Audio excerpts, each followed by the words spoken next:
Está ahí, busca la historia y te puedo asegurar que cuando vayas a la sede te vas a querer sacar una foto con ese botín. Con razón lo cuidaba tanto. Vamos a hablar con Marcelo Vicellares, nuestro queridísimo abogado. Hoy vino con corbata todo, Marcelo. ¿Viene de tribunales? Le pregunto, ¿cómo anda? Buen mediodía. ¿Qué tal? Buen mediodía para ustedes, Diego. ¿Cómo andas, Ricardo? Bien, muy bien. Bueno, veníamos la semana pasada hablando, Marcelo, de que venían muchos fallos del TAS para los jugadores por porcentaje, pero ahora vino un fallo, o sea, en realidad no un fallo, sino poner sobre la mesa lo que va a suceder por la pandemia, ¿no? Lo que va a suceder a futuro con respecto a deudas salariales, con respecto a contratos de jugadores y clubes. ¿Qué es lo que se viene ahora con el TAS y estas nuevas disposiciones? Bueno, me parece que esta decisión de AFA de volver cuando todo el país esté en fase 4 introduce una enorme incertidumbre que ya veníamos comentando en este espacio, de la incertidumbre que vivían las instituciones deportivas y los clubes y los jugadores, ¿no? Esta decisión que tenemos a la vuelta de la esquina el 30 de junio, donde más de 2.000 contratos profesionales en el fútbol argentino terminan, indudablemente que esta decisión de ayer de AFA le mete más incertidumbre al tema. Y seguramente muchos de esos contratos, lógicamente, ante esta situación no se van a renovar, van a finalizar por el término y algunos o muchos van a terminar en el TAS por incumplimientos contractuales, por rescisiones de contrato y sobre todo la cosa por la imposibilidad de cumplir con ese contrato tal como estaba estipulado. Algunos, me imagino yo, estaremos en presencia de algunas negociaciones para evitar esta situación y otros no. O sea, una reducción salarial aprobada por el TAS, digámoslo así. A ver, la FIFA y el TAS ya han dicho que esta situación que estamos viviendo es de fuerza mayor. Esa concepción de la fuerza mayor ha sido adoptada por todas las federaciones del mundo. Los tres, digamos, de esa premisa de fuerza mayor devienen tres grandes, diría yo, patologías, por ponerle un nombre, o tres grandes vertientes, que son las que van a llegar al TAS, que es la imposibilidad de cumplir el contrato. Claro. O sea, cuando una de las partes, ya sea el club o el jugador, le es imposible cumplir con el contrato originario. La otra típica vertiente va a ser la frustración del contrato, que esto va a ser típico de los clubes. Te puedo cumplir tal como estaba estipulado, pero recién cuando vuelva el fútbol, que no sabemos cuándo va a volver el fútbol, ante lo cual el jugador le puede decir, no, ya no me interesa cumplir el contrato como me lo estás planteando. Y la otra teoría típica que va a pasar sobre la causal madre de fuerza mayor es el desequilibrio económico del contrato. O sea, cuando para una de las partes es netamente desventajoso el contrato como estaba planteado originariamente. Pongamos un ejemplo para que la gente lo entienda, no estamos hablando de ninguna realidad, sino para que se entienda. Hoy Dairo Moreno está en Colombia, Dairo Moreno tiene contrato hasta diciembre en Talleres.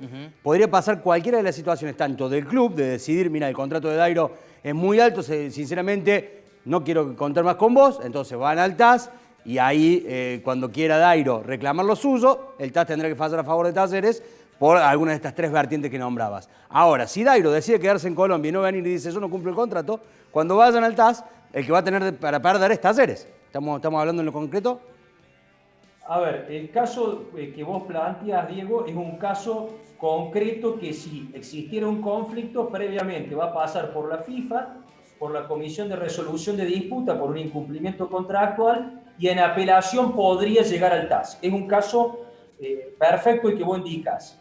Ahora, cualquier situación de esta que yo planteo, imposibilidad de cumplir el contrato, que puede ser alegada por el club, frustración del contrato, que puede ser alegada por el club o por el jugador, o desequilibrio económico del contrato como estaba pactado, que puede ser alegada por cualquiera de las dos partes, da perfectamente el caso que vos estás planteando. Ahora, eso implica que vos tenés haciendo una futurología, ¿no? Sí, está bien. Ojalá que eso no suceda y que los contratos tal como... A ver, la FIFA ha ido pregonando la idea de que entre las partes logren un acuerdo tratando de esta situación de fuerza mayor, ¿no? A eso iba.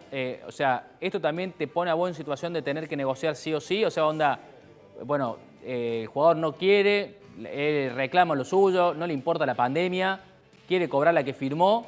Bueno, mirá, vas a tener que ir al TAS porque yo no te lo puedo pagar. La FIFA, está bien el comentario que hace Ricardo, la FIFA ya ha dicho que esto es una situación de fuerza mayor. O sea que bajo ese concepto de fuerza mayor, lo que va a tener muy especialmente en cuenta la FIFA y el TAS es la buena fe contractual. La buena fe contractual, lógicamente, hay que demostrarla. Pero si el club le quiso pagar al jugador, hizo todo el esfuerzo para pagarle al jugador, atendiendo la situación que estamos viviendo, y el jugador no cedió a sus pretensiones tal como estaban planteadas, indudablemente que ese va a ser el argumento para decir, a ver, el que no has cumplido con la buena fe contractual, atento a una situación de fuerza mayor, que está viviendo no solamente el club, sino la sociedad en general, con un decreto de aislamiento, o sea, con una cuarentena al medio, va a ser la alegación central de los clubes, ¿no? Marcelo, apelo a tu opinión, a tu grado de análisis que tenés generalmente ante disposiciones y decisiones que se van tomando. Esto que haya pasado ayer, que Claudio Tapia haya dicho el fútbol vuelve cuando recién estemos en fase 4, sabiendo que es imposible tener una fecha. ¿Es como medio a propósito que sea faltando 15 días cuando se terminen todos estos contratos como para que todos terminen arreglando hacia la nada misma? O sea, saber esa fase 4 cuándo volvería.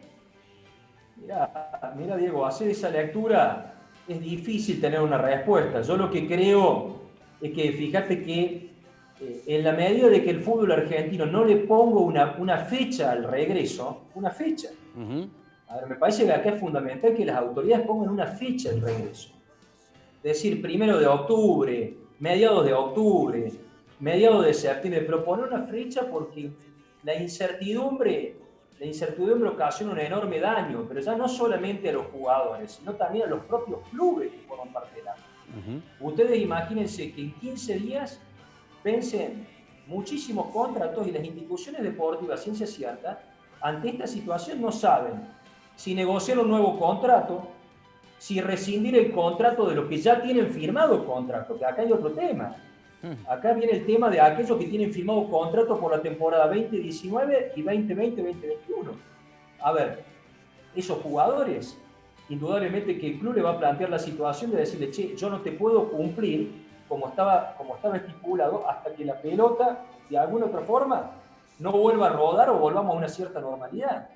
O sea, lo que me parece es que acá lo fundamental en el fútbol argentino es poner certidumbre y decir, bueno, a ver, volvemos tal fecha, trabajamos sobre un protocolo muy estricto como lo hizo España y en base a ese protocolo muy estricto adecuamos a todo el país. Sí, a mí en base a esto que planteas, yo siempre cuento, España volvió a jugar al fútbol el pasado jueves con Sevilla Betis después de 93 días. Nosotros llevamos 89 días de cuarentena y acá los equipos ni siquiera empezaron a entrenar. Ellos en 93 días volvieron a entrenar, volvieron a jugar, pasaron por 30.000 muertos. Digamos, la historia es muy distinta, ¿no? Realmente es muy distinta. No sé cómo han hecho, no me importa. No, somos nosotros también. Ellos lo hicieron de una forma muy clara, Ricardo, porque yo lo he seguido el proceso. Ellos dijeron, primero terminamos un protocolo de la vuelta al entrenamiento.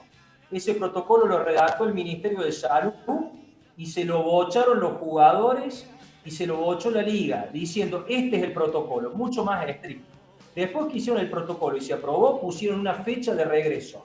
Después que pusieron una fecha de regreso y empezaron a entrenar, hicieron un protocolo de la vuelta a la competencia, o sea, 2 protocolos. Y después, ¿qué hicieron? Como Madrid era la zona de mayor afectación de coronavirus, y atento que se habían aprobado todos los protocolos, adaptaron Madrid al interior del país. Todos a una misma fase y volvieron. Qué bárbaro. Simplemente para terminar, como una postilla. Ayer hablamos con Sagra, aquí el presidente de San Martín Tucumán, que anunciaba él que tiene tiempo hasta el 30 de junio para que AFA le dé una respuesta, si no, ya ahí la causa se va definitivamente al TAS. De hecho, él dijo que va a pagar de su bolsillo los costos de los abogados internacionales porque no le quiere hacer daño a la institución.